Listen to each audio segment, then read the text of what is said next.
Hi everyone, and welcome to the channel. In this video, we'll cover an introduction of how leveraging best practices for sustainability in cloud computing can help lower your carbon footprint and end up saving you money by using cloud resources more efficiently. So let's dive in. So first, to get started here, let's make sure we have an understanding of what a carbon footprint is in the first place. A carbon footprint is the total amount of greenhouse gas emissions that come from the overall production, use, and the end-to-end life cycle of a product or service. And these emissions involved in the entire product or service life cycle contribute to climate change and global warming. Businesses, individuals, and even governments all have a carbon footprint. Now, to minimize the negative impact on our planet, it's essential to reduce our carbon emissions and make more sustainable choices. So where does cloud computing come into the picture here to contribute towards a company or individual's overall carbon footprint? So cloud computing service providers have large remote data centers to store, manage, and process data. And these data centers consume vast amounts of electricity to power the hundreds or thousands of servers, storage devices, and the cooling systems to operate them. All this energy consumption results in carbon emissions, which contributes to the company's overall carbon footprint. Now, cloud service providers today are continuously working on increasing the energy efficiency of their operations and investing in renewable energy sources that power these data centers and help reduce the overall carbon emission impacts. So as cloud computing customers, how can we use cloud computing resources more efficiently to make better application and infrastructure design choices to save money and reduce our overall carbon impacts? Well, an easy win here is often right-sizing. And this is just ensuring that we're using the correct size of resource for our workload. Over-provisioning our resources can lead to higher costs and increased energy consumption. As a quick example here, using the equivalent of a 10,000 horsepower top-fuel drag car to go get your groceries is certainly not efficient and not the best vehicle fit for the use case.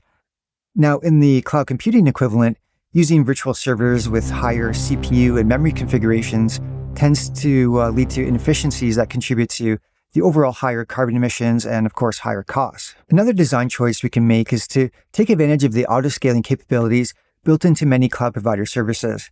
We'll want to design and configure our cloud workloads to automatically adjust the number of resources used based on the actual real-time demand. And this automatically reduces the overall energy consumption during periods of low usage. By not over-provisioning and using more cloud resources than we need at a given point in time, we can save costs and lower our overall carbon footprint. A further area to consider is data storage optimization. By using data deduplication and compression techniques, we can reduce the overall amount of storage we need. We can also ensure that we're using the best fit storage and database technologies for our workloads, and this can lead to significant energy consumption and overall cost savings. Another area you can look at is your application design. You want to design and develop your applications to use cloud resources as efficiently as possible, minimizing energy consumption and reducing costs. At a very high level, the efficiency of your programming language you choose and the way your code is developed can impact the amount of CPU and memory required for that application to run. And this all contributes to the size and quantity of the cloud compute resources needed to run your application, which then in turn leads to the carbon emission and cost impacts of running your applications. Another core sustainability choice here is what actual cloud provider you choose. If sustainability is important for you, choose a cloud provider that prioritizes energy efficiency and use renewable energy sources to power their data centers and have long-term goals to minimize their overall carbon footprint. Most major cloud provider services provide some insight into the origins of the power sources that power their data centers and their investment into renewable energy sources. Then also consider that within a given cloud service provider, which region you choose to operate your infrastructure in can have significant impacts on the overall carbon emission footprint of running your workload in it.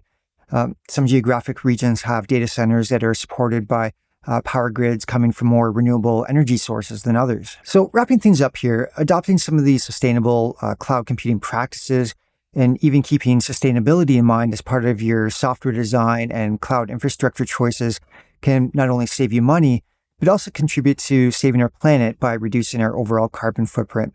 If you're a developer, DevOps engineer, a cloud architect, or in some sort of related technology role, it's often really hard to see how your code or design decisions can have an impact on the planet. Often infrastructure costs, and especially now sustainability considerations, just aren't really on our radar as factors to consider when making software or infrastructure design choices. So I hope this video will end up getting a few viewers out there to have this sustainability topic in the back of your mind going forward. I just want you to consider the environmental impacts your future application and cloud architecture decisions have going forward. Take on that responsibility within your organization or team to help make more sustainable choices and even socialize the sustainability impacts these application and infrastructure design choices have. So even as developers, cloud engineers, cloud architects, our roles and choices we make can help create a better future for generations to come through the efficient use of cloud resources and, of course, save money in the process, which seems like a great win-win scenario to me. So if you found this video useful, please like, share, and subscribe to help spread the word. And of course, stay up to date with even more informative content planned soon for the channel. I'll be diving a lot deeper on this cloud sustainability topic in the next few videos, using the updated AWS sustainability pillar of their well-architected framework as a bit of a guide.